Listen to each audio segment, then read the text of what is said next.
pods of pelicans are known for working together and caring for their young. Join Louisiana Right to Life in protecting the vulnerable as we share pro-life stories, insights, and news from the Pelican State. Welcome to the Pro-Life Pod.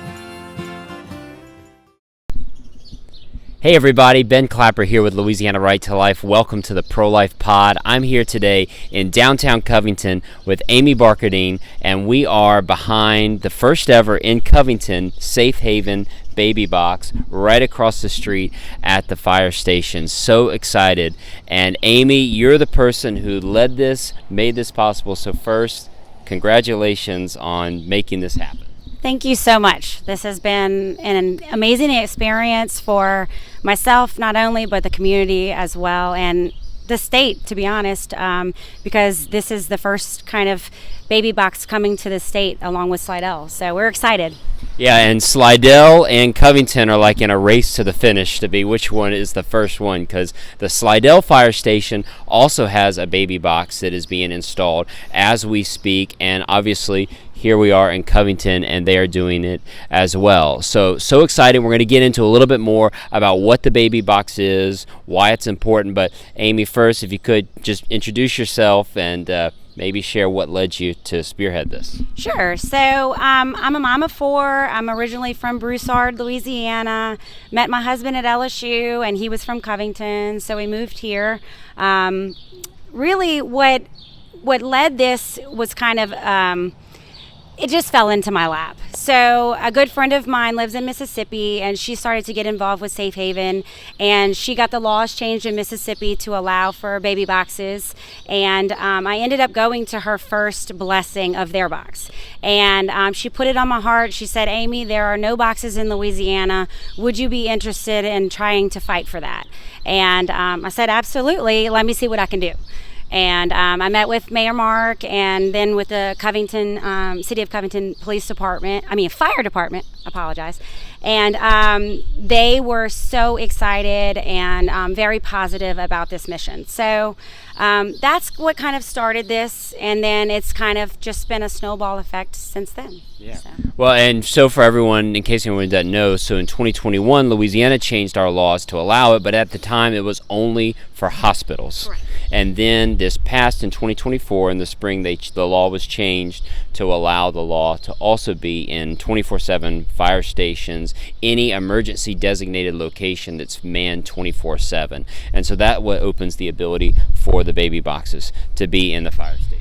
Correct. And we actually got the laws changed. Instead of 30 days old, now a baby can be 60 days old and still be legally and anonymously surrendered in Louisiana. Yeah, so let's step back. Safe Haven in general, is when a mother or a father, a parent, right, can surrender a child legally up to 60 days, at a designated emergency facility. I got that right? Yes, correct. Yeah. So the baby has to be free of abuse. Correct. Yeah. It has to be unharmed, and then the parent can remain anonymous.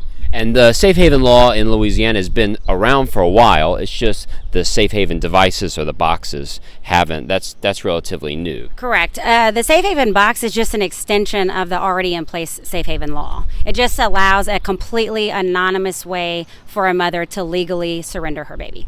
Right. So if babies have been surrendered in Louisiana at fire stations or in hospitals or in other things directly through the general Safe Haven law, over the years.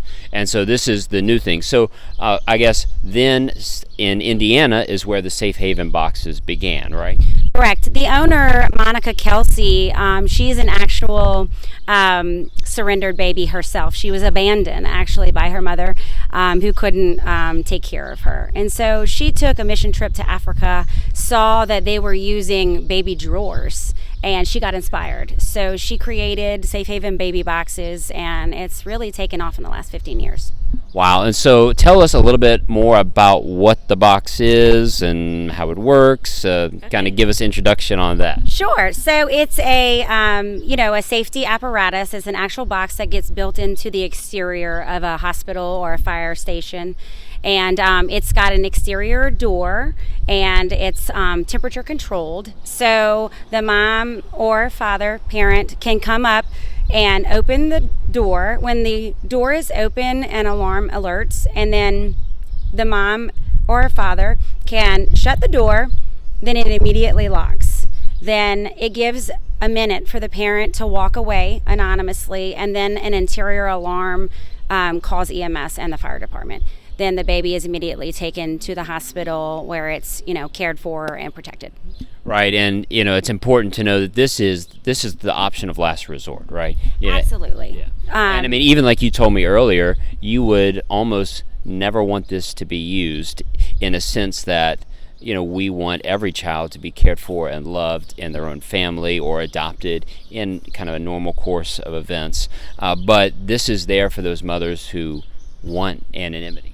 Absolutely. This is last resort. This is for a mother in crisis who feels like she has no resources, no way to care for this baby. And of course, we want a parent to remain in their biological situation, a baby to remain in their biological situation, but that isn't always the case in an ideal situation. They would. But this is last resort. We're just hoping that if a mother is in such crisis where she feels the need to surrender her baby, that she doesn't do it illegally, that she does it in a place like this. She remembers that there is a baby box and there is a place that she can give up the baby and give the baby a better life. Right. I mean, we've heard tragic stories, and there was even some in Louisiana where babies were abandoned in dumpsters or in Lake Pontchartrain. Terrible, awful stories, and bad for the mother, the child, everyone involved, of course. And this gives that mother who is concerned about anonymity a chance to place that baby, and that baby to have a future, to be adopted by a new family, and that mother who's in that moment of crisis to move on with her life in a safe way. Absolutely.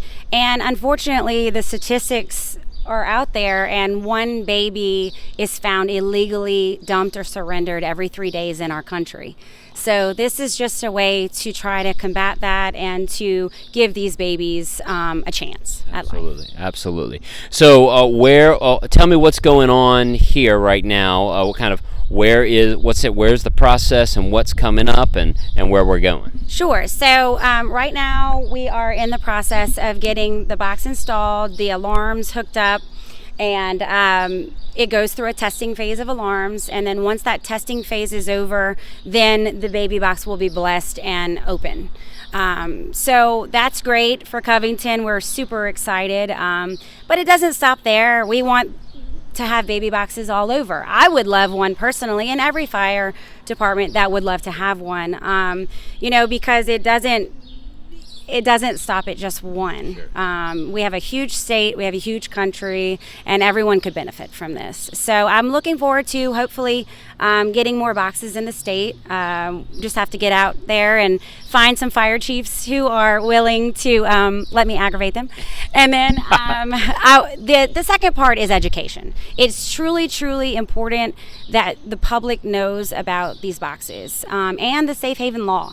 So I plan on getting some billboards around the state and just doing some education at the level of schools, hospitals, emergency departments, crisis pregnancy centers. Anyone and everyone could benefit from just knowing about the box, because you never know who you're going to run into, who you have a conversation with, who may be in crisis. Absolutely. Now, across the country, how many states or how many boxes are there installed, and do you know how many children have been safely relinquished through the boxes? So throughout the country right now, there's over 320 boxes. There's new blessings every day, which is so amazing. And over the course of the boxes being installed, there have been over 50 babies surrendered legally. Wow. And anonymously. And those babies are on to a future, a brighter hope, brighter future for them and the mothers. And wow, that's awesome. And just pray that this box is used here to help mothers as well, and to babies. Absolutely. Like I said, I hope this box never has to be used. I hope that there is never a time where a mother cannot take care of her own child. But that's the ideal scenario. We don't always have ideal cases here. And so if there is a mother in crisis who doesn't have any resources, who feels like this is the last resort, I hope she knows about this box, and I hope she knows that that baby will be saved and given a better life.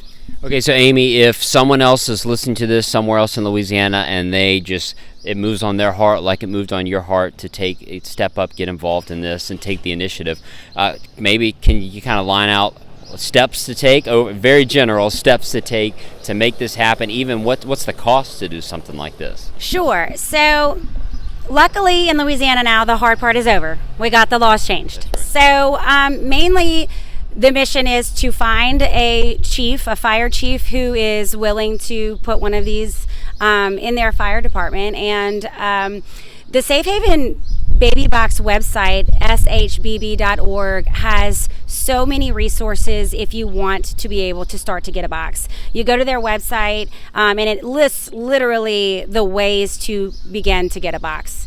So it makes it pretty easy.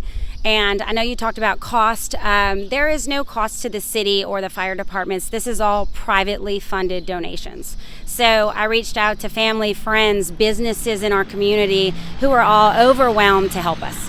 So it's pretty easy. It's a little time consuming getting contracts and things like that, but you just have to be consistent and persistent and don't take no for an answer. Right. And you've had contractors do this. I mean, I don't think y'all aren't paying anything, right, for the installation of it. It's all generously donated. We are so blessed. We have an amazing community. CM Combs is the construction company and Rain Construction, and they have donated their time and resources. Parish Concrete is donating our concrete. So we have MSH Architects donated their time. So we have a lot of community support, and we really, after we raise the funds, we are not really paying for any of the installation, which is amazing.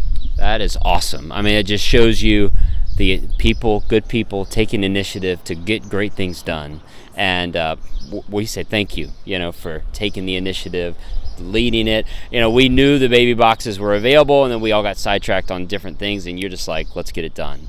And it's awesome. Well, I appreciate it. I'm just one person out of many who just is kind of, moving the needle. But I'm so excited for our state, for our community, and hopefully this will take off and we get several throughout the state. So really excited and very blessed and thankful. Absolutely. Well, we're going to be talking later with Slidell's Fire Chief, Chris Kaufman, and Slidell City Councilman Trey Brownfield, who have coordinated and led their effort there. So St. Tammany is far away in the lead right now when it comes to baby boxes in the state. So the rest of the state needs to catch up.